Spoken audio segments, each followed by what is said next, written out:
Hey everyone, Dan here. Hey, I've got a great tip for you today. It is called Painting Transformation, Lessons from a Child. And it's all about how the persistent curiosity of a child, as annoying as that might be once in a while, is really one of the greatest lessons for us as artists who are trying basically to get better and always trying to push the envelope and learn more and more about what makes painting work. So I'm going to talk about that, and this can also be one of the most powerful tools in curing amateurish mistakes. And that's because once you gain an understanding of them, then they no longer keep rearing their ugly head. So anyway, this is about that nasty three-letter word called why. And that's what we're going to talk about right now. And it's really a very powerful thing. Now, before I do, though, I want to talk about in the previous video, I shared a story about an artist I know very well who loved painting and was always having fun, but got stuck and ran into all sorts of road bumps and frustrations along the way. And it really had a hard time learning how to get better. And eventually that artist got better and better and went on to get in galleries and sell a lot of paintings and win shows and pretty much eliminated all the frustration. And so check that out if you haven't seen it. I think you'll like that one. But for today, what I want to do is talk about kids and how your kids or grandkids, they can come along and they want to know the why of everything, and they want to know the reason behind everything. And a lot of times we want to just say, well, just because. And we will say that and trying to basically get out of having to answer it, because sometimes either we don't know the answer or it takes too long to explain it. Now, imagine though that if you were trying to learn painting and you said, well, now why is that? And someone says, just because. How incredibly annoying that would be. So maybe we'll be more kind the next time a little kid keeps asking us why, you know. Of course, that does makes us a little crazy. And a lot of times I would say, go ask your mother. And then the poor kid would go, my daughter would end up over at my wife and she would say, well, go ask your father. And poor little kid probably grew up crazy. Anyway, so that's what this is about, is I want to talk about why. I want to tell you about one experience I had with this. When I was pretty early in learning how to paint, not real early, I mean, I was making pretty good paintings by this point. I had taken a workshop, and this particular teacher had talked about movement all the way kind of through this whole workshop. And I'd never really heard that term before, so I wasn't sure what movement actually really meant. And it was kind of funny. I felt he used it in such a way that I just, I assumed everyone knew what he was talking about. I looked at people, they'd be nodding their head. And I was like, movement, what does that mean? Well, anyway, I finally, was freaked out because I didn't know so I started asking a couple of the other students and they didn't know either. And it's amazing how in retrospect, I look back and how intimidated I was to ask the instructor that question, which is kind of crazy because that's kind of what they're there for. And I was afraid I would be the only one that didn't know and I'd look stupid and no one else seemed to be asking that question. So I felt like I was the problem on that. But anyway, like I say, I asked some other students and none of them knew. I probably asked 3 students total, out of a workshop of 15. That's a pretty good sample, right? And I didn't know. But anyway, I asked 3 of them. 2 of them flat out said they didn't know. And they were as dumbfounded as I was. And I could tell it was genuine because of what they said. And a third person said it's this, and I kind of scratched my head and said, yeah, that doesn't make sense. That's not what he was talking about. I could tell, right? So I could tell they didn't understand it either. So of the people I asked, 100% of the people didn't know the answer to this question. But it's funny how we're so intimidated to ask an art teacher or, maybe anybody the whys about something, because first off, they assumed that we knew it when we didn't, and also we just are like afraid of the rejection. So anyway, I waited to the very end, and it was the last day of the workshop, and I asked him, I'm not really getting this movement thing. Could you explain it to me? And he said, color moves, value moves, edges move. And I scratched my head, and that was all he said. And I'm like, well, I don't get that. What do you mean by moves? And he actually really kind of got frustrated with me. And, that really stuck with me because he was very much annoyed with the fact that I asked that question. And in retrospect, I'm still not sure why he got annoyed with that. But then he went on to explain it more, and I still was really incredibly cloudy on it. quite frankly, I don't think the explanation was all that good.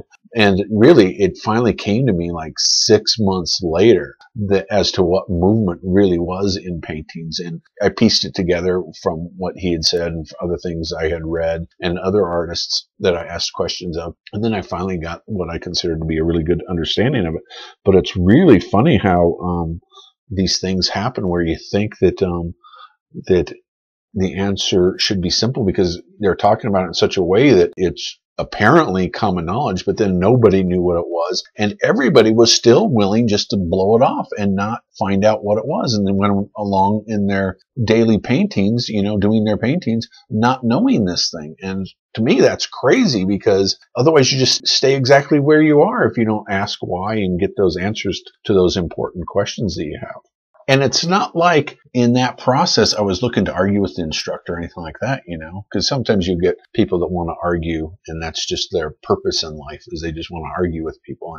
And it wasn't like that at all. I just really didn't understand it. I was just trying to get it. And maybe he perceived me as being one of those people. I don't know. And there are some instructors that you can tell that they just don't know the answers to it. So they'll glaze over it. And I've had actually a lot of those. And I'm the kind of person that when I go to a workshop, I kind of drive them nuts. I remember one time I was lucky enough to study with this one guy and he was doing a demo. And this was a class I had gone into. And he was doing a demo and people were asking questions and he was demoing. Well, the class was only a 3-hour class, but over the course of this 3 hours, pretty soon everyone kind of trickled back to their canvas and started working on their paintings. And ended up just being me and this guy while he was painting. And I just sat there and I just grilled him. I just asked him question after question. Why do you do that? What are you trying to achieve? What are you thinking about when you're doing these loose edges? When you set this up, what kind of a lighting are you trying to do? What are you trying to accomplish? I mean, I just went on and on and on. And it was a great experience and went on for like 45 minutes. And he just shared all this wonderful information with me that he would never have shared under normal circumstances just because no one took the time to ask the whys behind everything. And everyone else would go back to their painting and work on a painting like they do in their studio every day for the whole time as their artist. And they missed out on these beautiful golden opportunities to really learn how to get better as a painter. And there are so many artists out there that are either unwilling to really share their secrets or maybe they have never taken the time to formulate the answers to questions. And they might kind of understand it themselves, but they weren't necessarily good at communicating it. So I don't really think that there's artists out there that really are trying to safeguard their secrets or anything like that, or else most likely they wouldn't have gotten to teaching in the first place. But it is amazing to me how so many of the students, namely everyone else in the class, was just wanted to go back and paint rather than really get in and understand painting. And a lot of people have, I think, this huge misconception that painting is about miles of canvas. I've heard of people say that, or painting time, where that you have to paint so much time on canvas before you'll understand it. And painting is really not like that at all. Painting is almost entirely about understanding. And once you understand, then you can create some beautiful paintings. I know a guy who was in galleries within his first year of painting, and he was good because he was just an excellent student and he knew how to ask all the right questions, and he surrounded himself by really good artists. So it definitely can be done.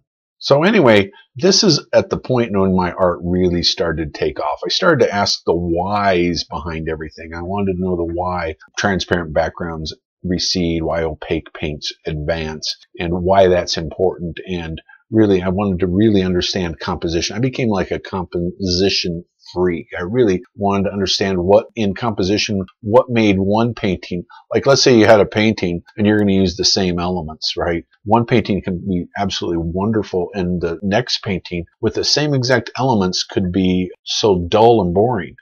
And even if it was the same setup, it's amazing how, or the same model, one person could make it look so striking, and then the next person painting the exact same thing could make it look so dull and boring.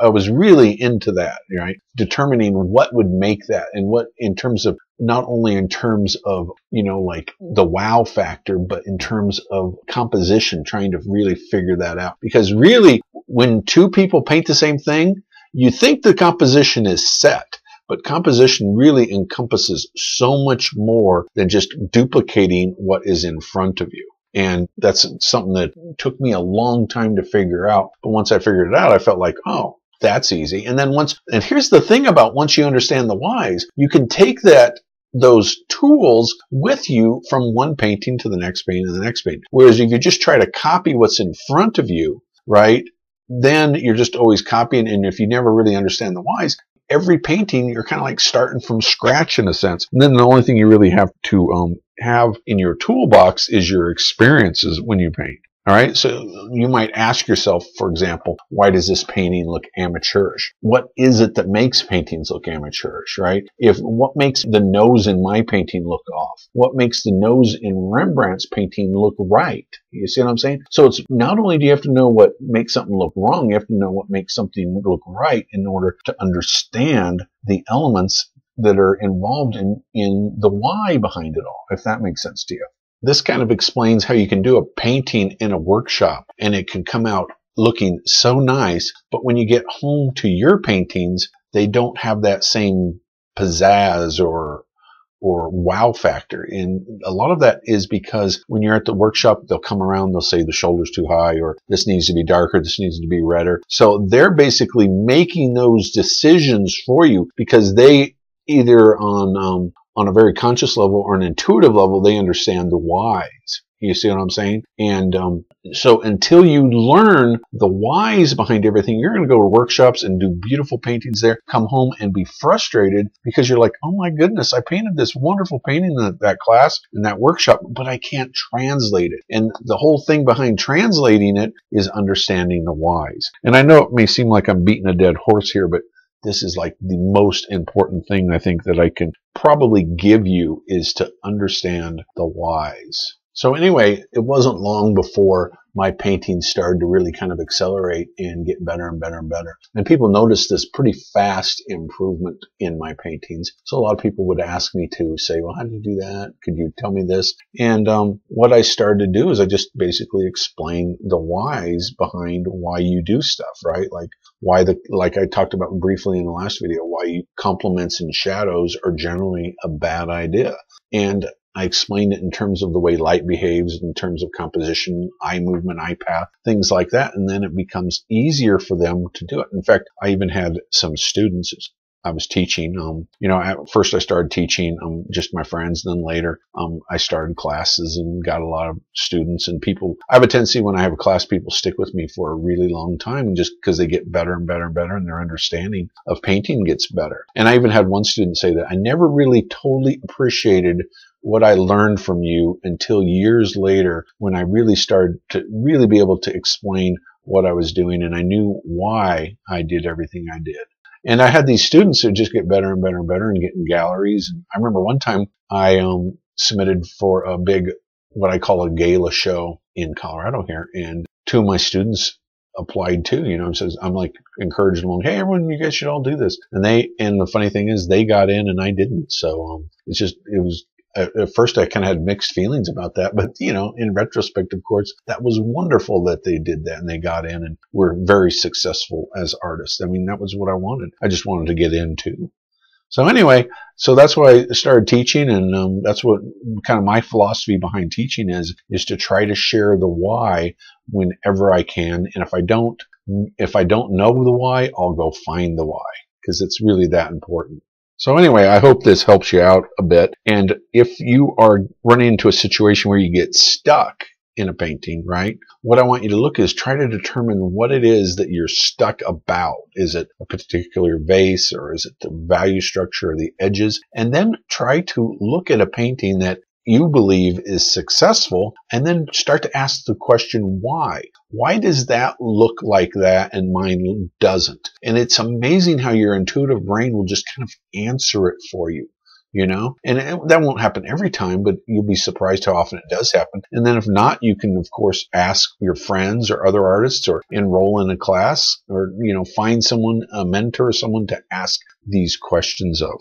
Okay. So anyway, I just wanted to share that with you and just remember to break everything down to its core elements. Okay. On that, like remember everything ultimately breaks down to color, value, edges, paint application, drawing, and color harmony.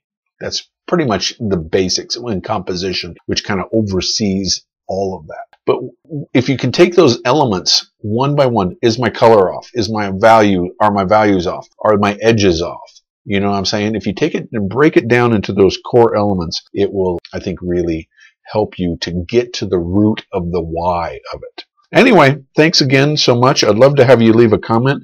Next week, in a couple days, I'm going to have not next week, but in a couple days, I'm going to have another video called Painting Frustration Shrinker. I think you guys are going to really like that one. So watch for that, okay? And I'd love for you guys to leave a comment down below and, tell me what you thought about this video and maybe what some of your experiences had been on trying to learn, this crazy thing that we spend so much time doing, And watch for that next video, the Frustration Shrinker, and where I'm going to try to talk about how you can really try to paint in a fun way without too much stress and keeping it really fun all the time, because that's why we all got into painting, is because we just loved it so much. So anyway, leave a comment down below. Tell me some of your frustrations, and maybe I can address those directly in the next video.